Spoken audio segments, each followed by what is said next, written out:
fruitful.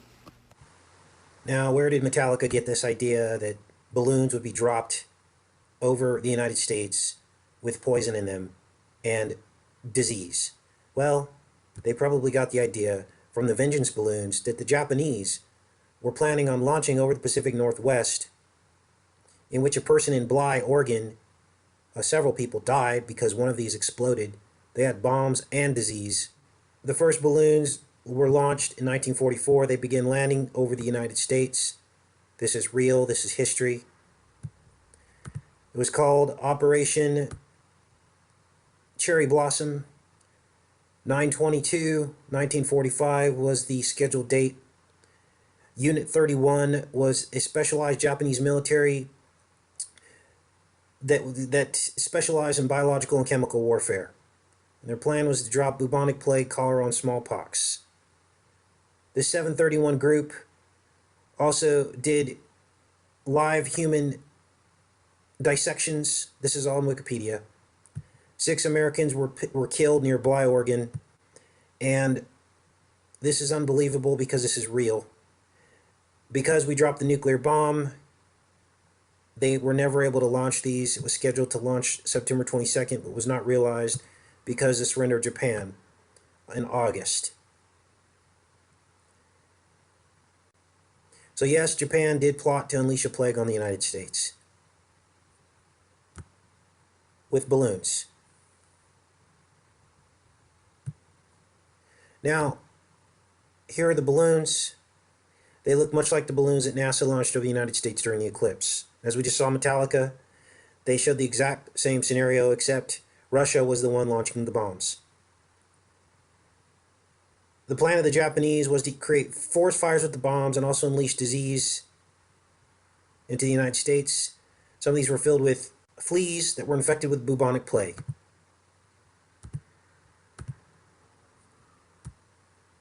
The eclipse occurred on the 233rd day of the year, and these balloons from Japan were 33 feet in diameter, and their cargo was a 33-pound anti-personnel fragmentation bomb.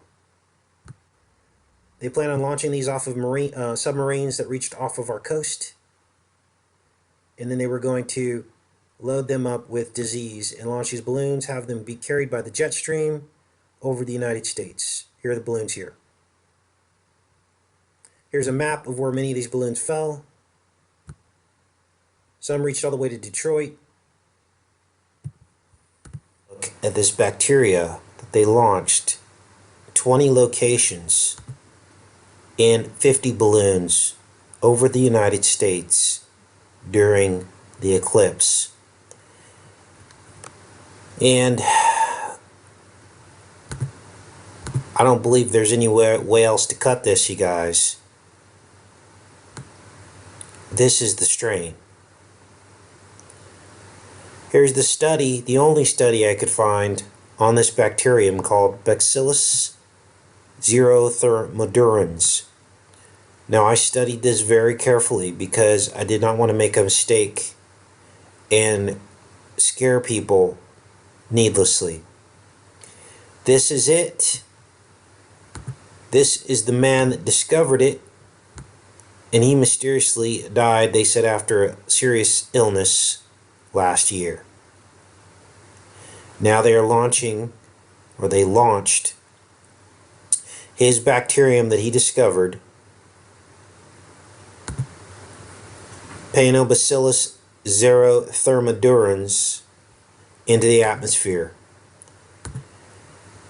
So I pulled up this study, and what they're saying about this bacteria is that they really don't understand this bacteria. And it says here that the biochemical tests, exterior and interior spore morphology, and growth characteristics of this organism do not fit those of any of the presently described species of bacteria. Consequently, we regard this organism as belonging to a new species, for which we propose the name Bacillus xerothermodurans. This bacteria is highly resistant to dry heat which is why they're saying they're studying it. Their cover story is they wanted to launch it with low ultraviolet radiation exposure. That's why they launched it during the eclipse. As you can see, they launched it directly in the path of the eclipse. And they're saying that the whole thing was to recreate the conditions on Mars. Thinner air, ultraviolet radiation in the stratosphere comparable to those on the surface of Mars. During the eclipse, the moon will block some UV rays, making the environment in our stratosphere even more similar to the Martian stratosphere. That is the cover story. This is the bacteria. They're putting it on these aluminum plates, launch it up in the atmosphere, and this is what they're saying they're doing. They're saying it's harmless, but as I just read to you in this study, they don't really know what this thing is. They cooked it at very high heat. I don't believe they were able to kill it. This is what it looks like. It has 9 layers. One of them, they describe it as being out of the ordinary. This is almost like an alien spore.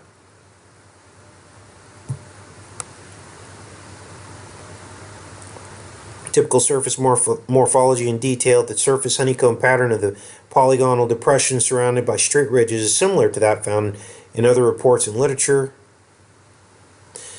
In his ultrastructure study, large spore found the sectioning revealed irregular, thick outer spore coat composed of globular subunits and an unusual laminated inner spore coat containing up to 9 distinct layers, as shown in Figure 2. Which is here. 9 layers in this thing. It may be speculated that these spore coats may serve as barriers to moisture loss during heating and thereby account for the extreme resistance to dry heat. This is how they're saying that it is resistant to dry heat. And in this strange occurrence, in me trying to research this Paenobacillus xerothermidurans, I came to California State University, Los Angeles, and did a search, and there was a person by the name of Jessica Cisneros who did a speech specifically about the Paenobacillus in 2012. I got a warning, not a secure site. They wouldn't let me into the site. And then when I tried to research this woman's name, it came up under some act that said she had the protection of scrubbing her name from Google searches. There's something going on here, and I need your guys' help. Biological tests and morphology of this bacillus fit no described species, according to studies. And when CNN does pieces like this, the big one is coming, and it's going to be a flu pandemic. This was in April of this year. When they do stories like this, and they talk about the 1918 pandemic that killed 50 million people worldwide, and they say our only hope is flu vaccines, we know this is pre-programming us for something else. A disturbing number of references to an occultation preceding an apocalypse. We had an eclipse a few weeks ago. No, I think this refers to something else, something that has not yet happened. In the 1300s, the bubonic plague killed over 20% of the humans on the globe. It took 300 years to restore the world's population. Later, the Spanish flu infected more than half the people on Earth and killed 75 million before we were able to recover. The last time that an eclipse crossed the contiguous United States was 99 years ago, in 1918, during the flu pandemic. Now, this isn't to create any type of fear. This is just to help you understand what all this means when you see it foreshadowed in these TV shows and films. And we know they did it before 9/11, and we know they're going to do it again before whatever it is that they do next. This is Haskell County, which falls exactly in the path of totality. in Kansas, right here. The eclipse of 1918. And Haskell County was where the flu outbreak was first observed in 1918 of January, which was several months before the eclipse. But as you can see, the eclipse would pass right over Haskell County in its totality. And it says here, March 4th, the cook reported him sick at Fort Riley. By noon, March 11th, over 100 soldiers were in the hospital. Within days, 522 men at the camp had reported sick. And by March 11th, it had reached Queens, New York. Even though the flu of 1918 started in Kansas, only half of 1% of Americans died from the flu, whereas 50 million people died worldwide that year. It says 500,000 Americans died. At that time, there were 100 million people living in the United States, and so that's half of 1% that died from the flu.